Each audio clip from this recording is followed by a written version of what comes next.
Kyle Pitts versus Dalton Kincaid. It's Dynasty startup season. You're on the clock. Whatever round it is, you're going to take a tight end. These are your two options. We're arguing for each one. And I believe I'm going to start it off this time. And I'm going to be arguing for Kyle Pitts. Maybe, I know a lot of people, and you got to take into account, kind of hate Kyle Pitts because he maybe lost them their fantasy season twice, 2 years in a row.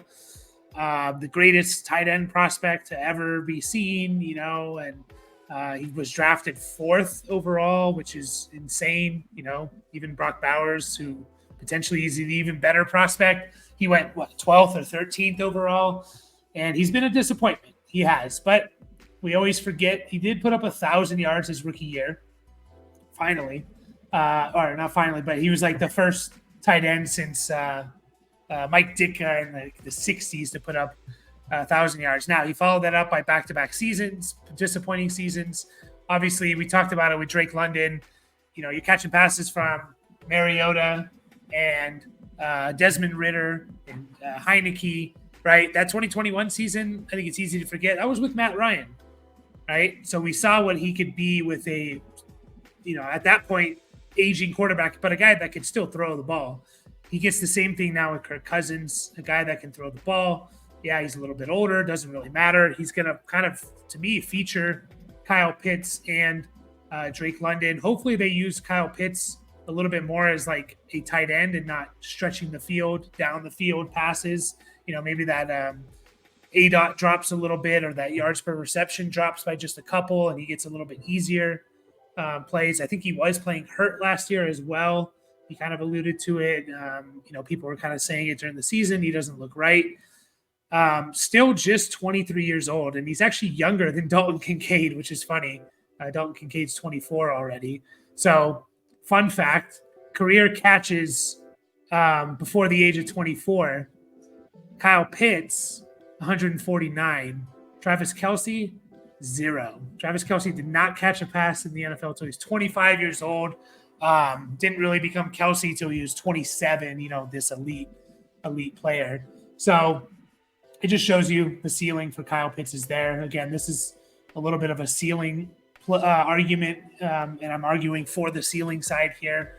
I'm going to go Kyle Pitts over Kincaid. I just think the ceiling's way higher than it is with Kincaid. Is the floor lower? Maybe, but I'll take that chance at the tight end position. So go ahead, make your argument for Kincaid. Yeah. So right before we started this, it was kind of interesting. We were looking at, like, they almost had the exact same season last year. Dalton Kincaid did it as a rookie, though. Granted, Kyle Pitts might have been injured, but no excuses, Kyle Pitts. Why are you playing a game hurt? No, but I mean, it took a little while for Kincaid to get going. It wasn't really until after the bye, and I believe Dawson Knox got hurt, to where Kincaid had to like really step in and show what he could do, and he became a reliable target for Josh Allen. I think that with Stephon Diggs leaving and not a whole, and Gabe Davis for whatever that's worth, there's almost like no competition on the team. He's got Curtis Samuel and why am I blanking on the rookie? Keon Coleman. Yeah, Keon Coleman. And James Cook is there too, so it's not like there's like nobody there that you have to kind of like take into account, but it's just kind of like, all right, like let's see like what happens in year 2 with Dalton Kincaid. Like, I think he had a really solid rookie year. Like, he didn't like, I think people think he did better than he really did, but 73 catches for 670 yards is pretty good for a rookie tight end. It's not breaking records like Kyle Pitts, but I just think that it's easier to see like the offense runs through Josh Allen, and I think Dalton Kincaid and him already have some pretty good chemistry after their first year. So I think he's going to become more involved in the offense in general. And yeah, and I know it kind of you argued for Drake London in our last video, and I brought this up, and I'll bring it up again. I kind of already alluded to it. It's like there's like no competition really so far for Kincaid. Well, at least let's say there's not at the same level of competition.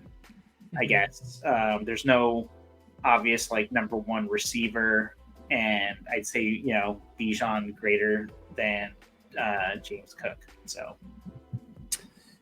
yeah, that's fair. It's interesting because it is like there's obviously like Drake London's better than anyone that's on the Bills currently for competition, but like if you like combine all the pieces, like it gets a little bit closer. Curtis Samuel I think is being a little bit underrated and what he can provide.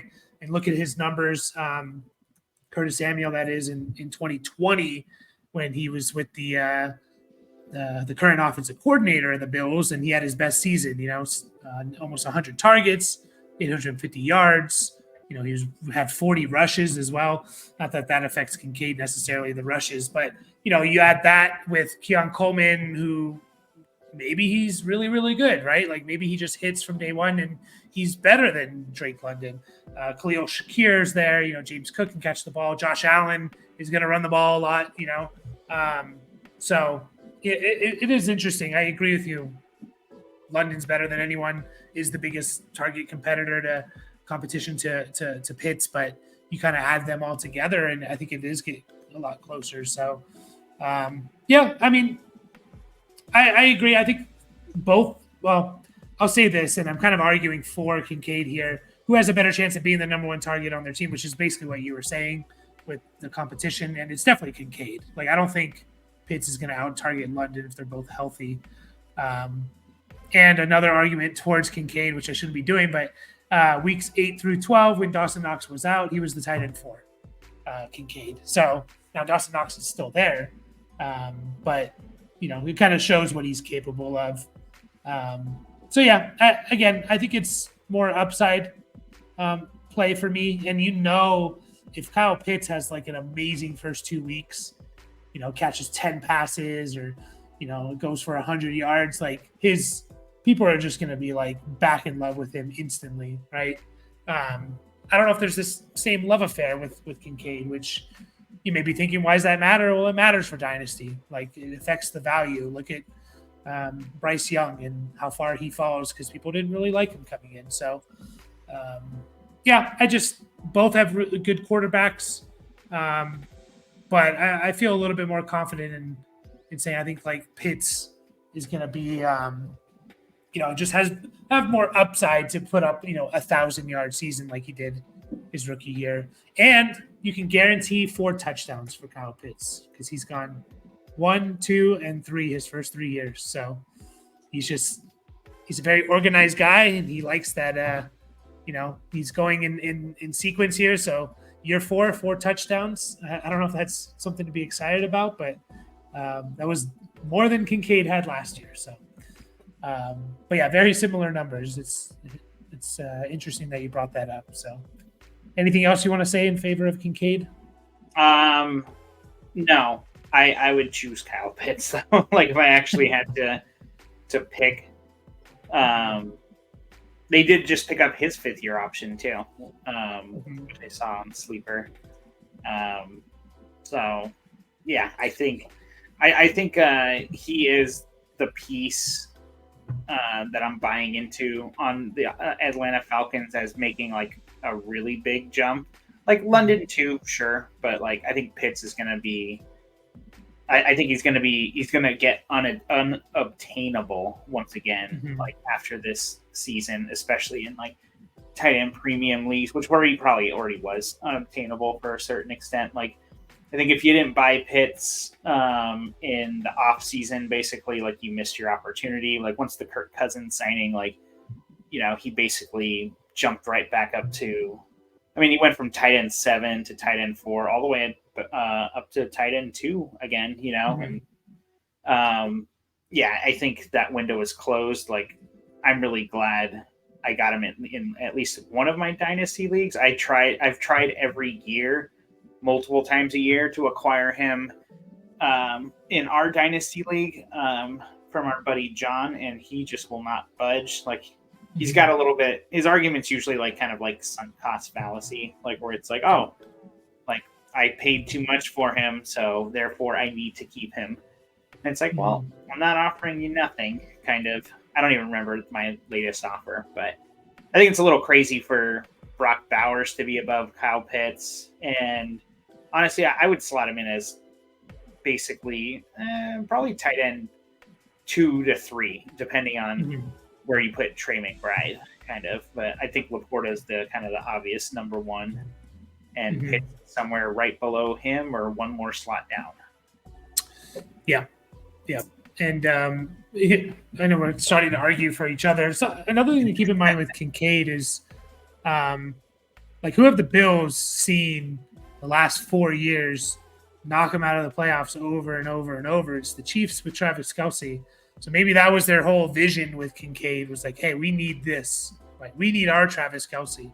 And now they potentially have it with, you don't have to feed the ball to Diggs. So, like you said, that's a lot of vacated targets that are gone from the Bills, between Diggs, 160 targets, and Gabe Davis. I don't even know. He has to have like 90, right? I would hope. Maybe not that much. Is that a lot? I don't know. Didn't he have a few? Well, he definitely had 81. a few games with no catches, but I was going to say, did he have a few games with no targets also? Maybe 81 targets. So you're talking about 240 targets gone. And they did bring in a couple guys, but you got to imagine a good percentage of that's going to Kincaid, who was already 8th most targeted tight end in all of football last year. So, so we switched sides, but that's all right. We give you all the facts. So we'll be back with more of these. Again, just giving you some things to think about. There's not really, hopefully there's not a big wrong answer here, but they're ranked back to back. So when you're in that situation and thinking about who to take, you can remember what we said. Help us get to 400 subscribers, and we'll catch you guys all in the next.